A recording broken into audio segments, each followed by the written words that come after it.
साईं राम।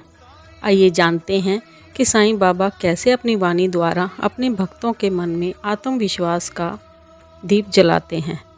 साईं बाबा की शिक्षाएं श्रद्धा, सबूरी और कर्म पर टिकी हैं। आत्मविश्वास इसका प्राकृतिक परिणाम है। जब मन में ये विश्वास हो कि मैं प्रयास कर रहा हूँ और भगवान मेरे साथ हैं, तो भीतर से एक शक्ति जागृत होती है। यही असली शक्ति आत्मविश्वास है। आत्मविश्वास केवल आत्मसमर्पण नहीं, बल्कि ईमानदार प्रयास और भगवान पर भरोसा करना है। आत्मविश्वास की पहचान क्या है? आत्मविश्वास अपने आप पर भरोसा करना है। श्रद्धा और कर्म आत्मविश्वास पैदा करता है, और जब आत्मविश्वास पैदा होता है तो डर का अंत होता है, विश्वास की शुरुआत होती है।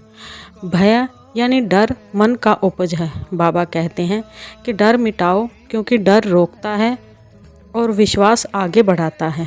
असफलता, कई बार असफल व्यक्ति असफलता को ही अपनी पहचान बना लेता है, लेकिन जो व्यक्ति आत्मविश्वास रखता है असफलता को नकारात्मक नहीं बल्कि पुनः निर्माण का अवसर समझता है, उससे कुछ सीखता है और आगे बढ़ता है। आत्मविश्वास और अहंकार में क्या अंतर है? आत्मविश्वास व्यक्ति को ऊंचा उठाता है और अहंकार व्यक्ति को गिराता है। आत्मविश्वास बढ़ाने के लिए हमें क्या करना चाहिए? हमें नियमित प्रार्थना और ध्यान करनी चाहिए। इससे मन शांत होता है और भरोसा गहरा होता है। रोज के 3 छोटे लक्ष्य रखें और उन्हें पूरा होने पर आत्मबल बढ़ता है। कर्म पर ध्यान दें, परिणाम पर नहीं।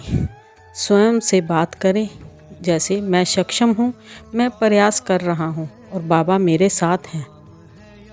हर हार से एक चीज़ सीखें और आगे बढ़ें। सकारात्मक संगति रखें, सेवा से जुड़ें।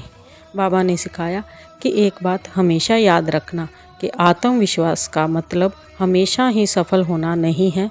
आत्मविश्वास का मतलब प्रयास करने का साहस, सीखने का उत्साह और फिर उठकर आगे बढ़ना है। और अगर मन में डर है तो छोटा लक्ष्य रखकर डर का सामना करें और आगे बढ़ें। आइए साईं बाबा से प्रार्थना करें। साईं बाबा, मुझे आत्मविश्वास दीजिए, मैं निडर होकर सही कर्म कर सकूं।